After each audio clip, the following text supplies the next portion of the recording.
Okay, आइए हम सब आज के संदेश को शुरू करते हैं।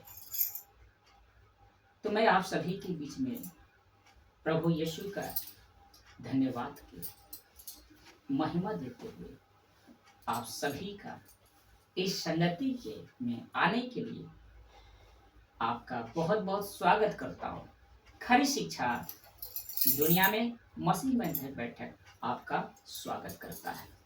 दोस्तों, मेरे भाई मेरी बहन, जैसा कि आप जानते हैं कि हम सब खरी शिक्षा में हैं, क्योंकि प्रभु ने हमें सारे शिक्षाओं से अलग कर दी है और हमें खरी शिक्षा यानी प्रभु यीशु मसीह की शिक्षा में हमें और आपको बुला कर रखा है।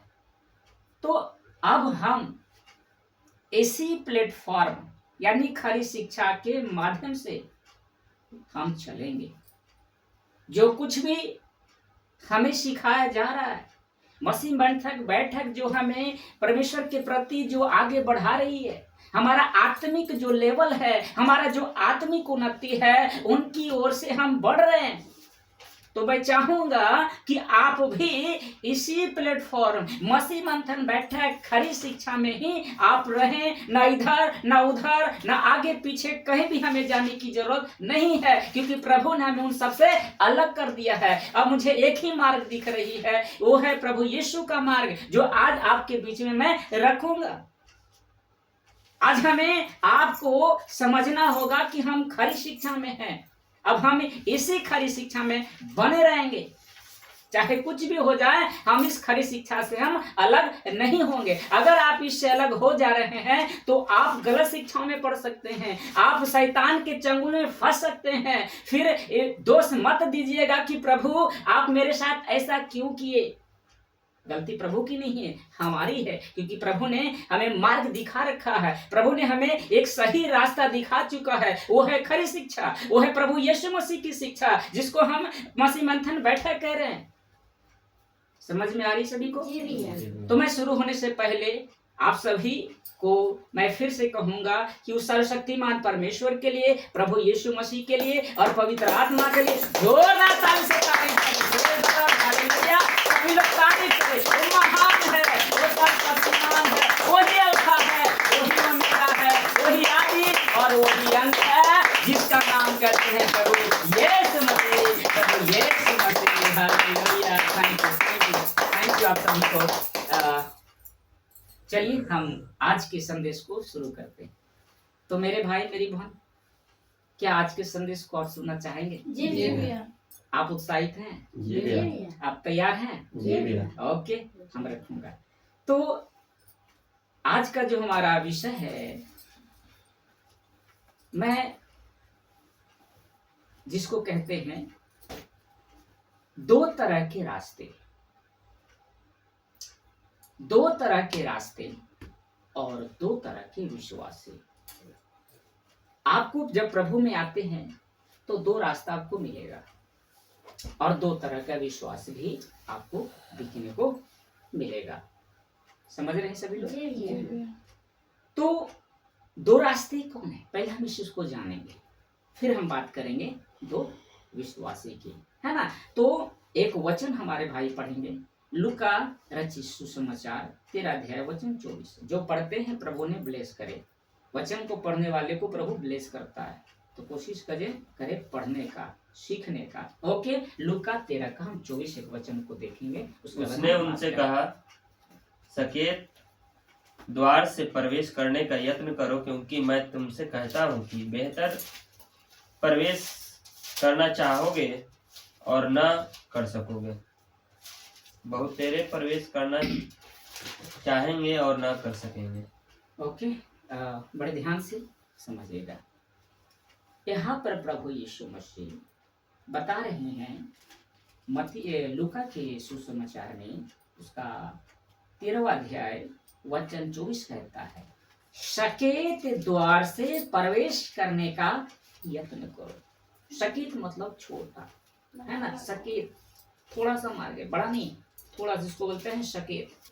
तो प्रभु कहते हैं कि सकेत द्वार से प्रवेश करने का यत्न करो। आपको और हम सभी मसीह भाई बहनों को प्रभु ये आदेश देता है कि मेरे बेटे, मेरी बेटी, तुझे सकेत मार्ग से प्रयास करना होगा, यत्न करना होगा। सकेत द्वार से प्रवेश करने का यत्न करो। क्यों? क्योंकि मैं तुमसे कहता हूं, बहुत से प्रवेश करना चाहेंगे और ना कर सकेंगे। बहुत यानी भीड़ के भीड़ लोग मसीह भाई बहन कहेंगे कि मैं भी इस सकेत मार्ग में, है ना, सकेत फाटक में क्या करूंगा, प्रवेश करना चाहूंगा, तो नहीं कर पाएंगे। आपको पता होगा कि जब छोटी सी द्वार होती है तो लोग एक वाई जाएगा तो घुस पाएगा, तो एक एक करके जाना पड़ेगा ना। तो इसका कहने का मतलब था प्रभु यीशु मसीह की बहुत सारे ऐसे बोले कि मैं मसीह हूं, और वो भी कहेगा कि मैं भी जाऊंगा स्वर्ग में, उस फाटक में प्रवेश करूंगा, लेकिन वो नहीं कर पाएगा। वो नहीं कर पाएगा क्योंकि वो द्वार सकेत है। ऐसे लोगों के लिए वो द्वार है ही नहीं है। ऐसे लोगों के लिए द्वार परमेश्वर ने बनाया ही नहीं है कि वो प्रवेश कर सकेगा। वही प्रवेश करेगा जो प्रभु यीशु का आदेश मानेगा, जो प्रभु यीशु की आज्ञा पर चलेगा, वही उस द्वार में प्रवेश करेगा। इसलिए तो कह रहा है कि तुझे यत्न करना होगा, तुझे मेहनत करना होगा। उस द्वार से प्रवेश करने में तुझे बहुत मेहनत करना पड़ेगा। एक वचन और पढ़े भाई, लिखा है मत्ती रचित सुसमाचार 7 अध्याय वचन 14। जितने भी यूट्यूब पर देखेंगे मेरे भाई मेरी बहन, आप सभी को मैं कहूंगा इस वचन को बड़े ध्यान से सोचिए कि आप किस रास्ते पे चल रहे हैं। 7 का 14 ना भैया? 7 का 14 देखेंगे क्या लिखा है। क्योंकि सकेत है वह फाटक और सकरा है वह मार्ग जो जीवन को पहुंचाता है, और थोड़े हैं जो उसे पाते हैं। क्या लिखा है 7 का 14 कहता है क्योंकि सकेत है वह फाटक, प्रेज द लॉर्ड, कहता है सकेत है वह फाटक और कठिन है वह मार्ग, वह कठिन है वह मार्ग जो जीवन को पहुंचाता है, जो जीवन को क्या करता है, पहुंचाता है, और थोड़े हैं जो उसे पाते हैं। करा मसीह में बहुत ऐसे हैं, जो बहुत कम लोग हैं जो चाहेंगे कि मैं उस फाटक से प्रवेश ही करूंगा। मैं फिर से रिपीट कर देता हूं, लिखा है क्योंकि सकेत है वह फाटक और कठिन है वह मार्ग जो जीवन को पहुंचाता है, और थोड़े हैं जो उसे पाते हैं। बहुत कम है लोग जो है उस फाटक को चाहेंगे, उस मार्ग पर चलना चाहेंगे, उस मार्ग से प्रवेश करना चाहेंगे, वो बहुत ही कम है, बहुत थोड़े हैं। अब सबसे पहले यह समझना होगा क्यों कहा सब प्रवेश ना कर सकेंगे। प्रभु यीशु मसीह ने आखिर ऐसा क्यों कहा।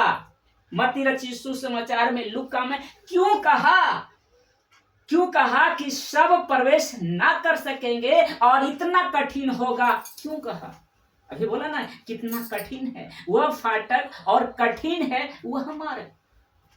समझ में आ रही है ना, कठिन है वह, ऐसा क्यों कहा। अब हमें यहाँ पर प्रश्न उठता है कौन है ये फाटक। प्रश्न यहाँ पर उठ रहा है कि कौन है फाटक और कौन है मार्ग। समझ में आ रही है। यहाँ पर जो प्रभु का वचन कह रहा है कौन है फाटक और कौन है मार्ग, तो वचन कहता है कि वो प्रभु यीशु मसीह सकेत का फाटक है और प्रभु यीशु मसीह ही वह मार्ग है जो जीवन को पहुंचाता है। हालेलुया, वो है प्रभु यीशु मसीह। वो कौन है, प्रभु यीशु मसीह। प्रभु यीशु मसीह को पाना इतना आसान नहीं है जितना हम सब भाई बहन सोचते हैं। कि यीशु को तो पाना कोई कठिन की बात नहीं है, अंगीकार कर लो, धन्यवाद कर लो, यीशु तो प्राप्त हो गया। इतना आसान नहीं है। क्यों कर रहा है, इतना आसान नहीं है, क्योंकि वही सकेत है और वही मार्ग है। एक वचन में जैसा लिखा है यूहन्ना 10:7 में, पढ़िए यूहन्ना 10:7 वचन क्या कहता है। यूहन्ना 10:7 तब यीशु ने हाँ उनसे कहा उन उन तब यीशु ने उनसे फिर कहा, मैं तुमसे सच कहता हूँ कि भेड़ का द्वार मैं हूँ। भेड़ नहीं, भेड़ों का द्वार मैं हूँ। भेड़ों का द्वार कौन हो? मैं हूँ। प्रभु यीशु मसीह कहते हैं कि मैं तुमसे सच सच कहता हूँ। प्रभु यीशु मसीह हर एक मसीह भाई बहनों से कहते हैं, विश्वासियों से कहते हैं, वो कहते हैं कि भेड़ों का जो द्वार है मैं हूँ। जिस द्वार की बात यहाँ पर हो रही है, जिस फाटक की बात हो रही है, जिस मार्ग की बात हो रही है, वो कहता कि मैं हूँ, आई एम, मैं हूँ, भेड़ों का द्वार मैं हूँ। प्रभु यीशु मसीह ऐसा कहते हैं कि भेड़ को मैं जानता हूं और भेड़ मुझे जानती है, मेरा शब्द सुनती है, और जब मैं कहता हूं तो आता है, जब मैं कहता हूं जाता हूं। ऐसा प्रभु यीशु मसीह कहे कि भेड़ मुझे जानती है और मैं भेड़ों को जानता हूं। इसलिए उन्होंने कहा कि भेड़ों का द्वार कौन हो? मैं हूं। और उन्होंने भी कहा सत्य मार्ग जीवन भी मैं हूं। यूहन्ना 14:6, यूहन्ना सुसमाचार 14 अध्याय वचन 6 भी इन्होंने कहा। यीशु ने उनसे कहा, मार्ग और सच्चाई और जीवन मैं ही हूँ, बिना मेरे द्वारा कोई पिता के पास नहीं पहुंच सकता। सुन रहे हैं सभी लोग, जितने यहाँ पर बैठे विश्वासी हैं, और जितने लोग इस वीडियो जो रिकॉर्ड होगा और आपके बीच में जाएगा, तो आपसे भी प्रभु यीशु कह रहे हैं 14:6 में कि मार्ग और सत्य और जीवन मैं ही हूँ, बिना मेरे द्वारा कोई पिता के पास नहीं पहुंच सकता। अगर आपको पिता के पास जाना होगा तो उसके पुत्र को अपनाना होगा, उस पुत्र के साथ चलना होगा, तभी वो द्वार प्रवेश कर पाएंगे। इसलिए उन्होंने कहा कि बहुत थोड़े हैं जो प्रवेश करेंगे उस सकेत फाटक में। बहुत ही थोड़े, बहुत ही कम मसीह भाई बने, बहुत कम विश्वासी है जो उस मार्ग पर चलना चाहेंगे, और उसके बगैर वहां तक आप नहीं पहुंच सकते। पिता से मिलना होगा तो उसके पुत्र को अपने साथ चलना होगा। एक छोटी सी कहानी मैं आपके बीच में रखूंगा, और इस कहानी को बड़े ध्यान से सुनिएगा और इसको समझने की कोशिश कीजिएगा कि एक 14 साल का लड़का, 15 साल का लड़का, नौजवान को जब मालूम होता है कि कोई राजा है जो एक बार उस राजा से मिलता है, तो क्या होता है, उस राजा उसे बहुत कुछ देता है, और राजा उसको बहुत सारे चीजें देता है। तो उस नौजवान लड़का सोचा कि मैं भी उस राजा से जाऊंगा, राजा के पास जाऊंगा और उसे कहूंगा मुझे भी जरूरत है, मुझे भी दो। सुन रहे? तो वो लड़का 14 साल का, वो प्रभु यानी राजा से मिलने के लिए चला गया, राजा से मिलने के लिए चला गया। जब राजा के महल पहुंचता है तो द्वार पर पहरेदार ही खड़ा रहता है और सोचता है कि मैं प्रवेश कर जाऊं, उस द्वार के अंदर प्रवेश कर जाऊं। जब जैसे ही उस द्वार में प्रवेश करना चाहता है, पहरेदार जो होता है, वहां पे जो पहरादार कर रहा था, जो रखवाली कर रहा था, बोलता रुको, बोला स्टॉप, रुको, कहां जा रहे हो? उस व्यक्ति 14 साल का नौजवान लड़का कहता है मुझे राजा से क्या करना है? मिलना। मैं उस राजा से क्या करूंगा? मिलूंगा। मैं बहुत दूर से आया हूं, आशा से लेकर, विश्वास से लेकर आया हूं कि मैं राजा से मिलूंगा। तो बोलते नहीं, तुम राजा से नहीं मिल सकते हो। क्या कहा उन्होंने? कि तुम राजा से नहीं मिल सकते हो।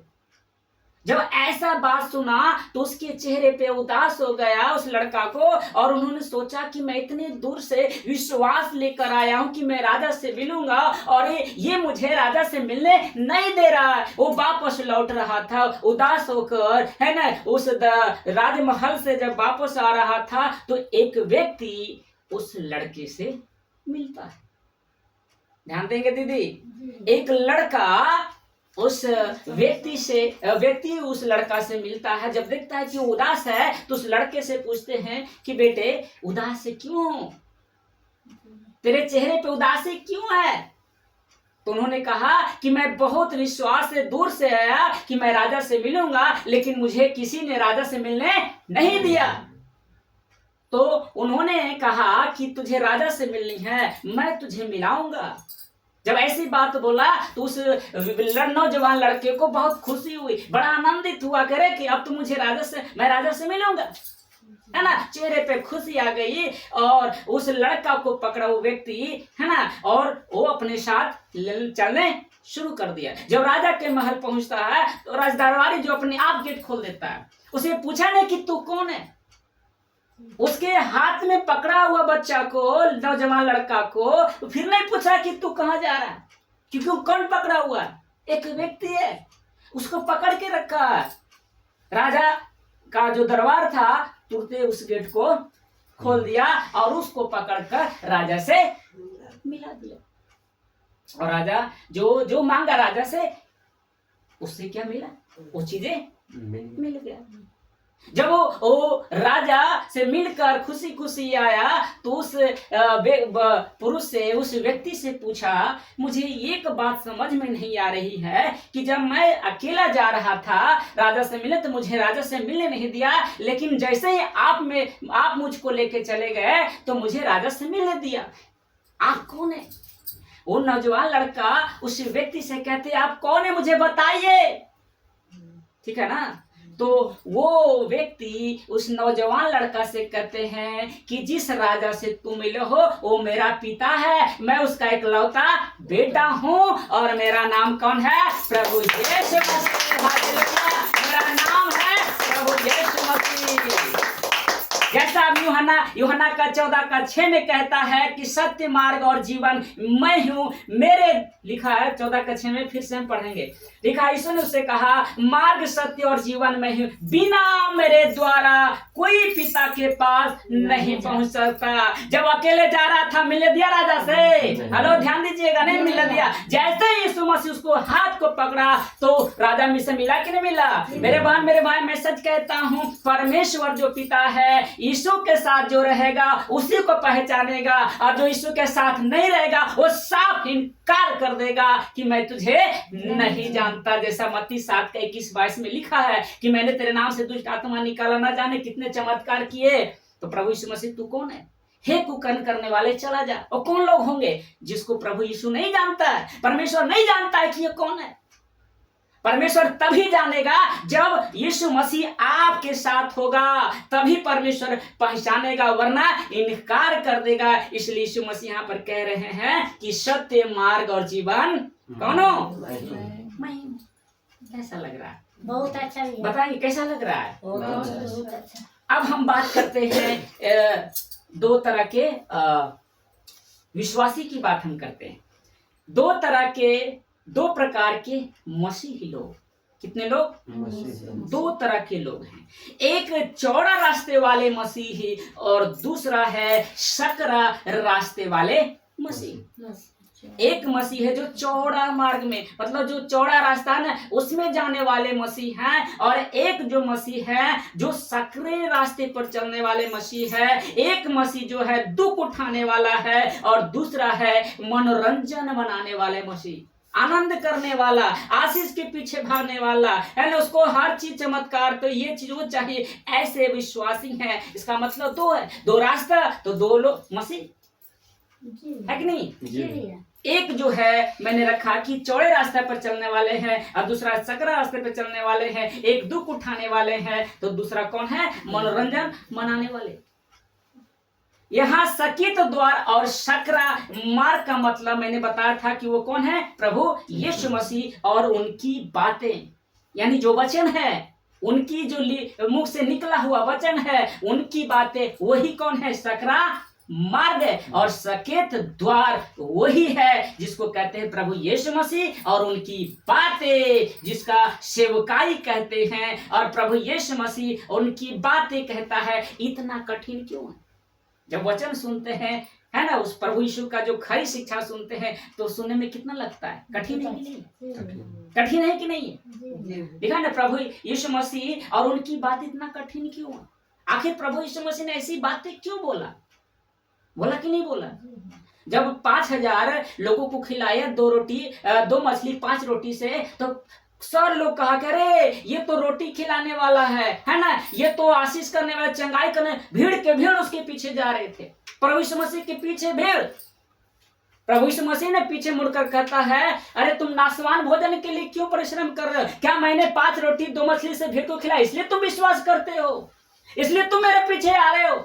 आज यही तो मसीह भाई बन कर रहा, जब चमत्कार देख ले तो यीशु यीशु यीशु यीशु, आशीष मिल रहा है तो यीशु यीशु, और जब नहीं मिलता है तो यीशु यीशु बोलना बंद हो जाता है। इसका मतलब कि उसके पीछे भाग रहा है, प्रभु यीशु के पीछे नहीं। उसको क्या चाहिए? आशीष चाहिए, धन चाहिए, सब कुछ चाहिए, लेकिन प्रभु यीशु मसीह नहीं चाहिए। इसलिए तो कह रहा कि बहुत थोड़े हैं, बहुत थोड़े हैं, और उनकी बातें बहुत कठिन है।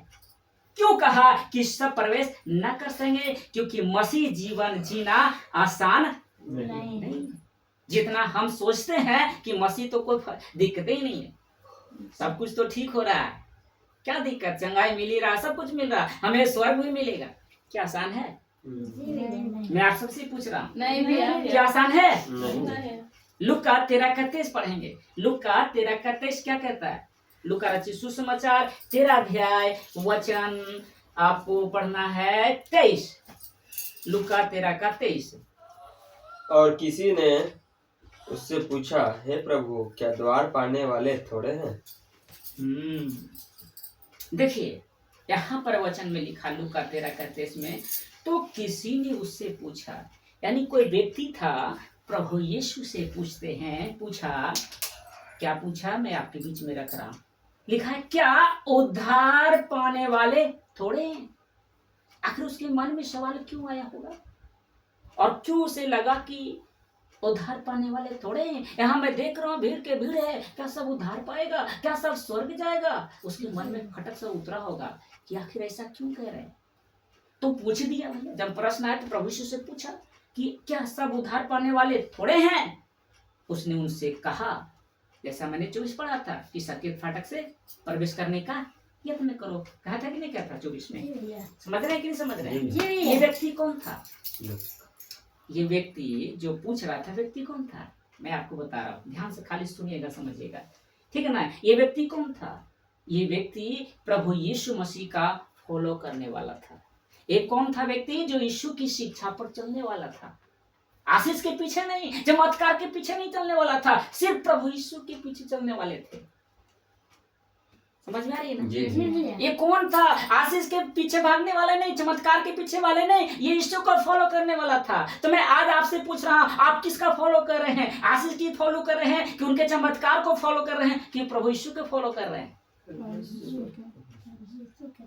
कहाँ प्रभु यीशु का फॉलो कर रहे हैं? अगर प्रभु यीशु का फॉलो करते, उनकी शिक्षा को मानते, उनका मार्ग को पहचानते और उसी मार्ग पर चलते, तो कौन है, कितने लोग हैं जो उस मार्ग पर चल रहे हैं? तो कठिन है ना भैया, इस प्रभु यीशु की बातें कठिन है ना।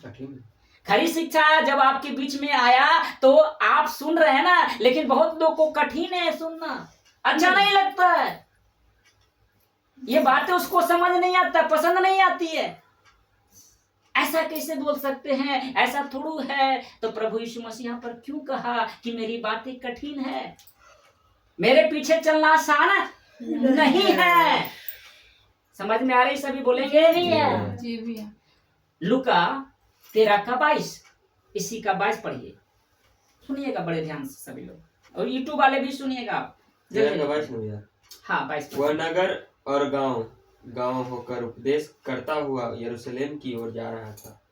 क्या लिखा है? कि वह नगर और गांव होकर उपदेश करता हुआ यरूशलेम जा रहा था। कौन? प्रभु यीशु मसीह प्रचार करता जा रहा था। गांव, शहर, नगर, जितने भी वहां के लोग थे, सबको प्रभु यीशु प्रचार करता जा रहे थे, ठीक है ना? नगर जा रहे थे, यरूशलेम की ओर जा रहा था। 13:22 में लिखा है। और आगे हम देखते हैं, जब इस व्यक्ति ने उपदेश सुना, हेलो ध्यान दीजिएगा, जब वो व्यक्ति वहां पर उस नगर में था, जब ये उपदेश सुना, वो व्यक्ति जिसने पूछा था क्या उद्धार पाने वाले थोड़े हैं, जब सुना तो इसके मन में प्रश्न उठा, क्या उद्धार पाने वाले थोड़े हैं? जब ऐसी शिक्षा जब उसके कानों तक पहुंची तो उसके मन में है ना प्रश्न उठा कि क्या उद्धार पाने वाले थोड़े हैं? थोड़े हैं, मतलब बहुत कम है उद्धार पाने वाले। आगे जब हम देखते हैं, क्योंकि इसको पता चल गया था, कौन व्यक्ति को जो पूछ रहा था, जिसके मन में प्रश्न उठा, इसको पता चल गया था, हालेलुया, इसको पता चल गया था कि प्रभु यीशु के पीछे चलना आसान नहीं है। जब मेरी बातें आप सुने होंगे जो उपदेश देते हुए, तो आपके मन भी प्रश्न उठा होगा कि ऐसी बातें तो मैंने कभी सुना ही नहीं। जब सुना तो आपके मन में प्रश्न उठा होगा कि ये कौन बातें बोल रहा है, ये तो कठिन रास्ता बता रहा है, ये तो सीधे डायरेक्ट वचन मुंह पर बोल रहा है, कड़वा वाला, है ना। तो आपको भी मन में प्रश्न उठाओगे, हाँ कुछ तो है। वो व्यक्ति को भी लगा ये तो कुछ तो है, ये तो उद्धार की बातें कर रहा है, ये तो स्वर्ग की बातें कर रहा है, लेकिन लोग समझ नहीं रहा है, इसलिए उन्होंने कहा कि थोड़े। तो ऐसा क्या हुआ था कि यीशु के उपदेश में जिसके लिए इसने ये प्रश्न पूछ लिया, आखिर क्या कारण था ये प्रश्न पूछ लिया कि उद्धार पाने वाले थोड़े हैं? हेलो, ध्यान देंगे।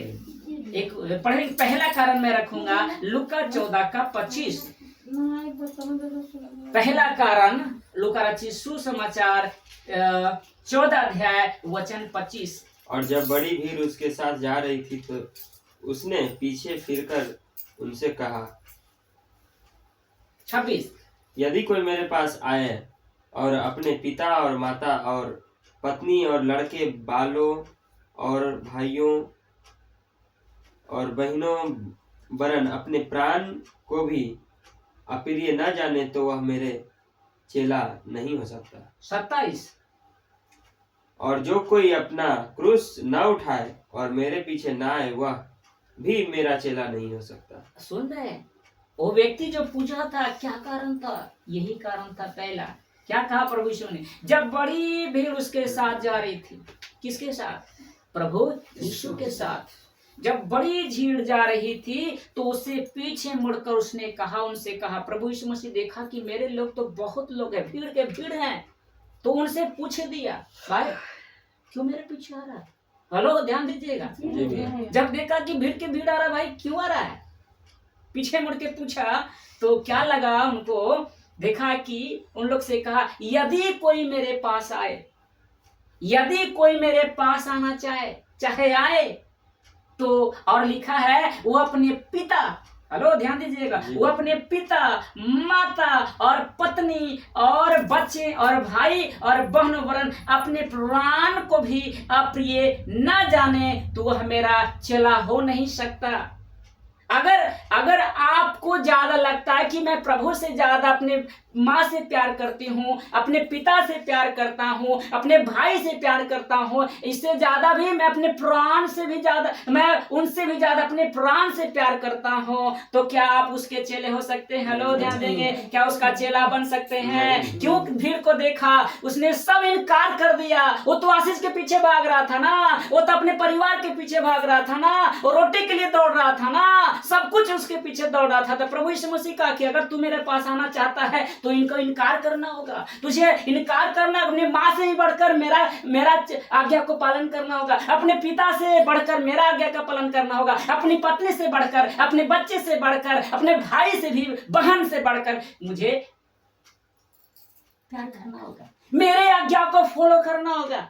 अब देखिए 27 में क्या लिखा, और जो कोई अपना क्रूस ना उठाए, हेलो, जो कोई अपना क्रूस जो प्रभु यीशु ने उठाया है, अगर आप ना उठाए तो लिखा है वचन में कि वह भी मेरा चेला नहीं, मेरे पीछे ना, वह भी मेरा चेला नहीं हो सकता। तो आखिर वो व्यक्ति को यही सवाल था कि क्या कारण है जो थोड़े हैं? तो कोई कहेगा कि वो अपने माँ को छोड़ दो, पिता को छोड़ दो, पत्नी को छोड़ दो, कहेंगे ना कैसे छोड़ देंगे प्रभु यीशु के लिए अपने परिवार को, तो अप्रिय जान गए ना प्रभु को।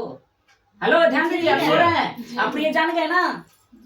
मन लगाइए सभी लोग, ध्यान दीजिए वचन पर, आपको नींद नहीं आएगा, वचन पर फोकस कीजिए। जो सबसे प्रभु से ज्यादा अपने परिवार से, अपनी पत्नी से अगर जो प्रेम करते हैं, यहाँ तक कि अपने प्राण को भी प्रेम कर रहा है प्रभु से ज्यादा, तो आप उसके चेले नहीं हो सकते हैं, आप उसके राज में प्रवेश नहीं कर सकते। इसलिए तो कहा कि थोड़े हैं, कौन आ जाएगा कह देगा तो छोड़ दो, छोड़ेंगे नहीं। माँ बाप कहेगा तू यीशु को छोड़ दो। बहुत लोगों ने छोड़ दिया प्रभु यीशु को, छोड़ दिया, फिर उसी संसार में चला गया, वही मूर्ति पूजा में, वही दादा परदादा के बातों में आ गया, तो चेला हो सकता है? वो प्रभु यीशु मसीह के राज में प्रवेश कर सकता है? उसके पीछे ना होगा ना। वो फिर लिखा है क्रूस, दुख, आपको दुख उठाना होगा। आप दुख उठाना चाहेंगे? नहीं। मैं प्रभु यीशु के लिए दुख क्यों उठाऊंगी, क्यों उठाऊंगा? मुझे दुख नहीं सहना है। सताव आए तो मैं नहीं सहूंगा। एक दिन की रोटी भी नहीं मिलेगा, मैं नहीं सह पाऊंगा। मुझे एक दिन भी भूखा नहीं रह सकता हूँ, मुझे रोटी चाहिए। तो क्या आप उसके चेले बन सकते हैं? अगर उसका चेला बनना होगा तो अगर प्रभु के लिए अगर भूखा रहना पड़ेगा तो हम भूखा रह सकते हैं।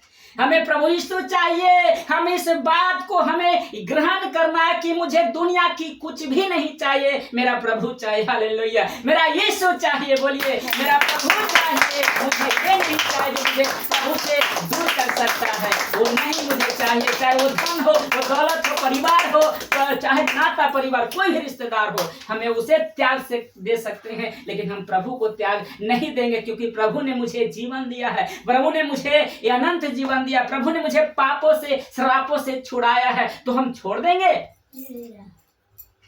छोड़ देंगे?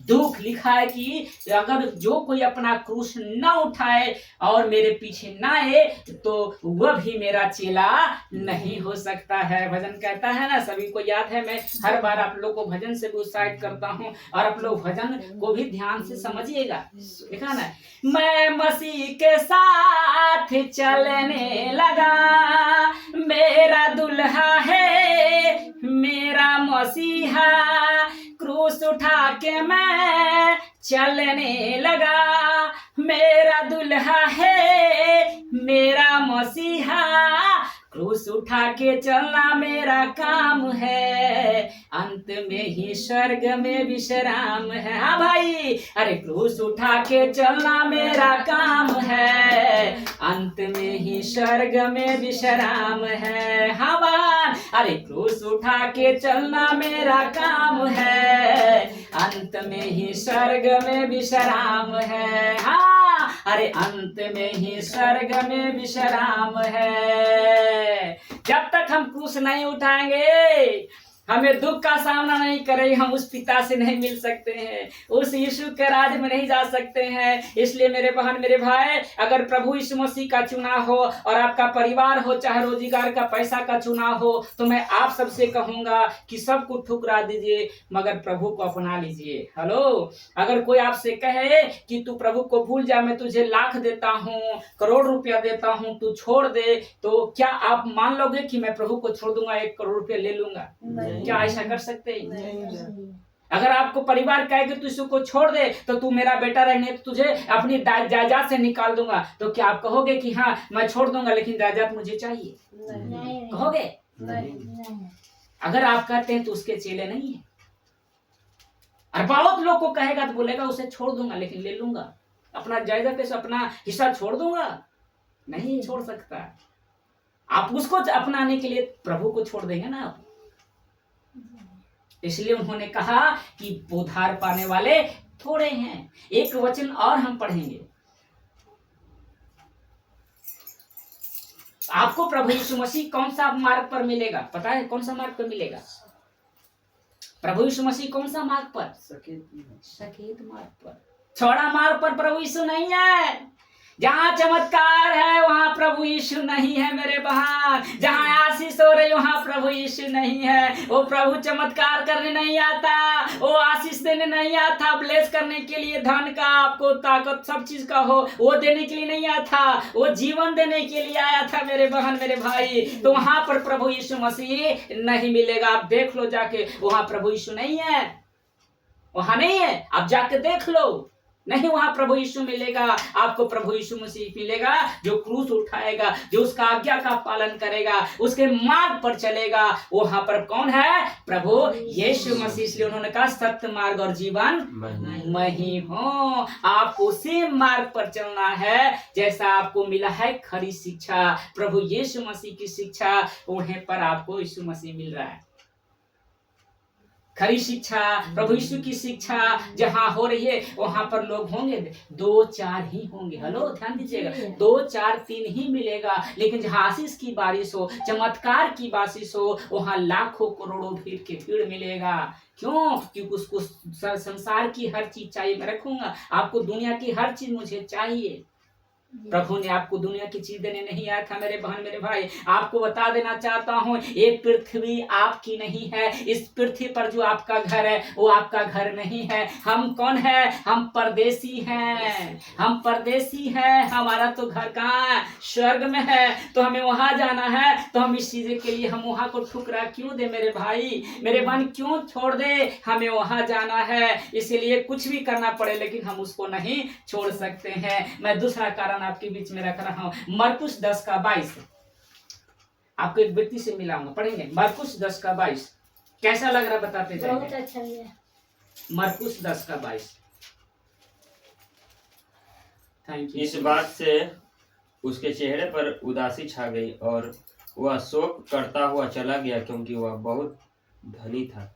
2 व्यक्ति से मैं परिचय कर रहा हूं। पहला व्यक्ति है धनी व्यक्ति। ध्यान दीजिएगा, ये धनी व्यक्ति दौड़ता हुआ प्रभु यीशु के पास आता है, ठीक है ना, और प्रभु यीशु से कहता है कि मुझे अनंत जीवन पाना है। मुझे क्या पाना है? अनंत जीवन पाने के लिए मैं क्या करूं?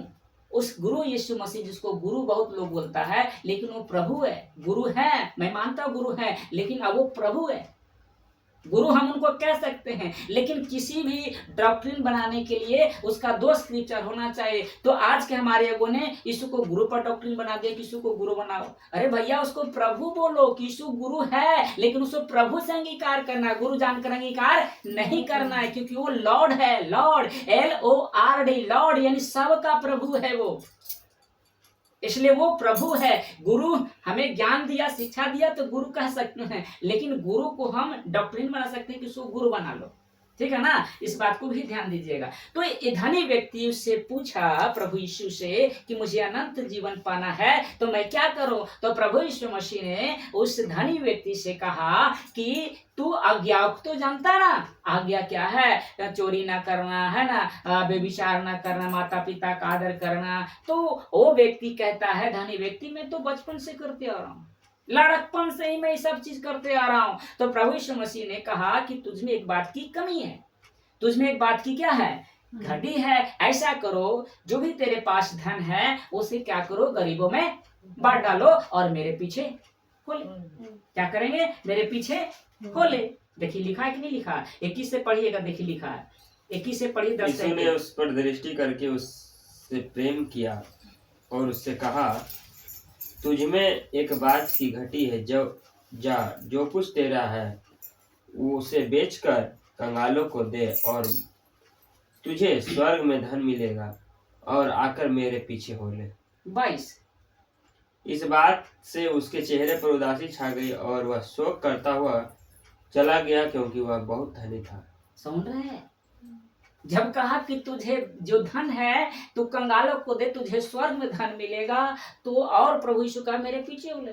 ऐसा बात जब बोला उसके चेहरे पे उदास आ गया। ये कह रहा है तू अपना धन जो मैंने एक एक पाई है ना, जीवन भर कमाई, और कहता है कंगालों को दे दे तो तुझे स्वर्ग में धन मिलेगा। भैया, स्वर्ग में मुझे नहीं चाहिए। मैं इतनी मेहनत किया हूँ स्वर्ग के लिए, इस पृथ्वी के लिए किया हूँ, और आप कह रहे हैं गरीबों में, कंगालों में दे दो। प्रभु, मुझसे ऐसा नहीं होगा। वो उदास करता हुआ, शोक करता हुआ वो क्या किया? वापस आ गया। प्रभु यीशु के पीछे नहीं चला, क्योंकि धनी था। धनी, पैसा एक ऐसा चीज है ना मेरे भाई मेरी बहन, पैसा आपको क्या करता है? प्रभु से दूर कर देता है। ये व्यक्ति कैसे दूर हुआ? क्योंकि धनी था ना। अगर धनी नहीं होता तो प्रभु से दूर होता क्योंकि उसको धन चाहिए था, क्योंकि उसने मेहनत करके एक एक पाई कमाया होगा है। तो उसको लगा कि मैंने इतनी मेहनत से कार्य करता है कि कंगालों को दे दो, तो प्रभु मुझसे नहीं होगा, मैं तेरे पीछे नहीं आना चाहूंगा। तो क्यों व्यक्ति पूछे, उसके मन में प्रश्न आया था कि क्या उधार पाने वाले थोड़े हैं? वो व्यक्ति को प्रश्न आया था ना, क्यों कहा प्रभु से कि थोड़े हैं? हेलो ध्यान दीजिए, कहा ना थोड़े, तो इन लोग कैसे आएगा? धनी व्यक्ति कभी प्रभु को स्वीकार कर सकता है? वो धन को छोड़ सकता है? नहीं छोड़ सकता है। तो स्वर्ग कैसे जाएगा? तो बाकी लोग कह रहा है ना कि बहुत है जो उसमें प्रवेश करेंगे। नहीं करेंगे। क्यों नहीं करेंगे? क्योंकि उसके पीछे भाग रहा है, तो प्रवेश करेंगे नहीं करेंगे ना, इसीलिए वो व्यक्ति चला गया। लेकिन एक और व्यक्ति जो धनी था, जिसका नाम है जक्कई। हेलो ध्यान दीजिएगा, जक्कई भी क्या था? धनी था। वो भी क्या था? धनी था। चुंगी लेने वालों का सरदार था, जिसको बोलते हैं इंस्पेक्टर उस समय का, है ना। उसका बॉडीगार्ड मतलब हर अच्छा पैसा वाला था वो। जब उस व्यक्ति को जक्कई को मालूम हुआ कि कोई यीशु नाम का बंदा है, हेलो ध्यान देंगे, कोई यीशु नाम का कोई है जो कहता है कि सत्य मार्ग जीवन में हूँ, मेरे पीछे चलोगे तो तुझे स्वर्ग में धन मिलेगा, तुझे अनंत जीवन मिलेगा। तो उसे उसके मन में उसको भी लगा कि आखिर ऐसा क्यों कह रहा है कि जो मेरे पीछे आएगा उसे स्वर्ग में धन मिलेगा, उसे अनंत जीवन मिलेगा। तो उस देखने के लिए जक्कई मन को फिरा लेता है कि मैं उस यीशु से जो ऐसे काम कर रहा है, ऐसे बता रहा है, मैं एक बार उसका चेहरा देखना चाहता हूं कि आखिर वो कैसा है। लेकिन भीड़ के कारण उसके चेहरे को जक्कई नहीं देख पाया। लेकिन उसके मन में था, उसके मन में आ गया था कि मैं उससे मिलूंगा, उससे बातें करूंगा, उसको देखूंगा। लेकिन वो ऐसा समय नहीं मिला, तो उसे देखने के लिए किस पे चढ़ गया? गुलड़ के पेड़ पे चढ़ गया। क्या कहा? पढ़ेंगे लूका, आपको पढ़ना है मेरे भाई, लूका 19 अध्याय वचन 8 और 9। लूका 19 अध्याय वचन 8 और 9। जक्कई ने खड़े होकर प्रभु से कहा, हे प्रभु, देख, मैं अपनी आधी संपत्ति कंगालों को देता हूँ, और यदि किसी का कुछ भी अन्याय करके लिया है तो उसे चौगुना फिरा देता हूँ। तब यीशु ने उससे कहा, आज इस घर में उद्धार आया, इसलिए कि यह भी इब्राहिम का एक पुत्र है। आप सुन रहे हैं? ये जो व्यक्ति अभी मिला था, धनी व्यक्ति, जब उसे कहा कि सबको कुछ बांट दे, इसे नहीं कहा कि तू बांट दे। हेलो, उस व्यक्ति से तो कहा था, धनी व्यक्ति से, कि धन तू धनी है ना तो क्या कर, कंगालों को दे दे। लेकिन जक्कई से नहीं कहा कि तू धनी है ना तो बेच दे। हेलो ध्यान दीजिए, देखिए फर्क क्या। हेलो ध्यान दीजिएगा सभी लोग, यूट्यूब पे जाने वाले आप भी ध्यान दीजिएगा। इसके भी लगा होगा प्रभु से तो ऐसा नहीं पूछा कि तू दे दे, लेकिन ये क्यों अपने मन से कह रहा है? हेलो, जक्कई को देखिए, अपने मन से कह रहा है। प्रभु जब उसके घर में आया तो प्रभु से कहता, क्या कहता? ध्यान दीजिए 8 में। तो जक्कई ने खड़े होकर, देखिए खड़ा हो गया। जक्कई जो धनी था, उसका सब आदर सम्मान करने वाला था, एक व्यक्ति था वो। तो प्रभु यीशु के सामने खड़े हो गया और प्रभु से कहता, हे प्रभु। अब प्रभु बोल रहा है ना, हेलो ध्यान दीजिए सभी लोग, यहाँ गुरु बोल रहा है कि हे गुरु। देखिए हर बात को समझिए, गहराई से वचन को सीखने की ताकत रखिए, है ना। एक भाई कमेंट करता है कि आप प्रभु परमेश्वर ने आदम को मिट्टी से ही क्यों बनाया, हमें बताइए। ऐसा प्रश्न करता है। वो है सत्संग वाले लोग हैं। मैंने प्रश्न पूछा था कि आपने किस आधार पर यीशु को गुरु बनाया, तो पूछता है, उसे जवाब नहीं दिया, तो कह रहा है कि यीशु परमेश्वर ने आदम को मिट्टी से क्यों बनाया, और चीज से बना सकता था। बताइए, सवाल है, सुन रहे हैं ना? सवाल पर सवाल, उसका उत्तर नहीं दे रहा, वो सवाल कर रहा हमें से। बताइए, ज्ञान ना होने से, होशे की 4 पुस्तक 6 का कहता है, मेरे ज्ञान न होने से मेरी प्रजा नष्ट हो रही है। मेरे ज्ञान, उसके पास ज्ञान नहीं है। जिसके पास ज्ञान होगा वो ऐसी प्रश्न कभी नहीं पूछता, क्योंकि बाइबल में खुद प्रभु परमेश्वर कह रहा है कि आदम को मिट्टी से बनाया। जब परमेश्वर कह रहा तो हम कौन होते हैं कि ये उसका उल्टा करने वाले? सोना से चांदी से बनता है। ध्यान दीजिएगा। तो देखिए यहाँ पर कहता है, हे प्रभु देख, मैं अपनी आधी संपत्ति क्या करता हूँ, कंगालों को दे देता हूँ। अभी उन्होंने कहा तो उस धनी व्यक्ति से कि कंगालों को दे दे, लेकिन ये खुद कह रहा, जक्कई खुद प्रभु यीशु से कह रहा है कि प्रभु आधी संपत्ति क्या करता हूँ, कंगालों को दे देता हूँ। और यदि किसी का कुछ भी अन्याय करके, है ना, अन्याय करके सूद वगैरह लेकर के अन्याय करके, है ना, लिया है तो उसे चौगुना फेर देता, 1 गुना नहीं 4 गुना उसे दे दूंगा। प्रभु यीशु के सामने उसने सब कुछ त्याग दिया, 1 सेकेंड में सब कुछ कहा कि मैं कुछ भी नहीं रखूंगा, सब कुछ दे दूंगा, क्योंकि मुझे उससे धन बड़ा कौन मिल चुका है, उससे बढ़कर मुझे कौन हाथ लग गया है, वो है प्रभु यीशु मसीह। हालेलुया, उसके पास प्रभु यीशु मिल गया है। और वो कहता है, प्रभु यीशु कहते हैं आज इस घर में उद्धार आया है। जैसे ही अगर मन जो फिराता है, प्रभु यीशु कहता है कि आज इस घर में उद्धार आया। अगर आप लोगों ने अगर मन फिराया होगा तो प्रभु कहता है कि ये बेटी आज इसका उद्धार हुआ है, आज इसका सही में उद्धार हुआ है। तो ऐसे जक्कई की तरह बनो मेरे भाइयों, मेरे बहनों। अगर प्रभु की अगर पीछे चलना भी पड़े, अगर ये मुझे त्यागना हो तो मैं त्याग दूंगा, लेकिन हम उसके लिए जैसे वो धनी व्यक्ति ने त्यागा नहीं, बल्कि प्रभु को यीशु को त्याग दिया। वो कहाँ जाएगा, नरक में जाएगा। लेकिन ये जक्कई उसके बाद लिखा ना कि ये 10 में, क्योंकि ये मनु गया आज इस घर में उद्धार है, क्योंकि यह भी अब्राहम का एक पुत्र है। प्रभु यीशु ने कहा कि अब ये अब्राहम का पुत्र बना। देखिए कितना बड़ा पापी था, चुंगी लेने वाले था, लेकिन देखो कैसे मन को परिवर्तन किया। समझ में आ रही है ना। पहला तीमुथियुस पढ़ेंगे 6 कानों, मैं समाप्ति की ओर हूँ, जल्दी जल्दी पढ़ेंगे। पहला तीमुथियुस 6 अध्याय वचन 9, जल्दी जल्दी पढ़ेंगे। पहला तीमुथियुस भैया, पहला तीमुथियुस 6 अध्याय वचन 9। पहला तीमुथियुस 6 अध्याय वचन 9। Thank you Jesus, thank you Lord. पढ़ेंगे, जल्दी जल्दी पढ़ेंगे। पर जो धनी होना चाहते हैं वे ऐसी परीक्षा और फंदे और बहुतेरे व्यर्थ और हानिकारक लालसाओं में फंसते हैं, जो मनुष्य को बिगाड़ देती है और विनाश के समुद्र में डुबा देती है।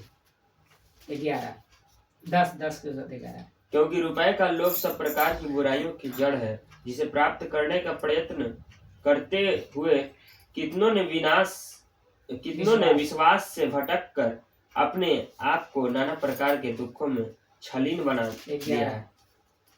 पर हे परमेश्वर के जन, तू इन बातों से भाग और धर्म, भक्ति, विश्वास, प्रेम, धीरज और नम्रता का पीछा कर। सुन रहे हैं मेरे बहन मेरे भाई, ध्यान से सुनेंगे।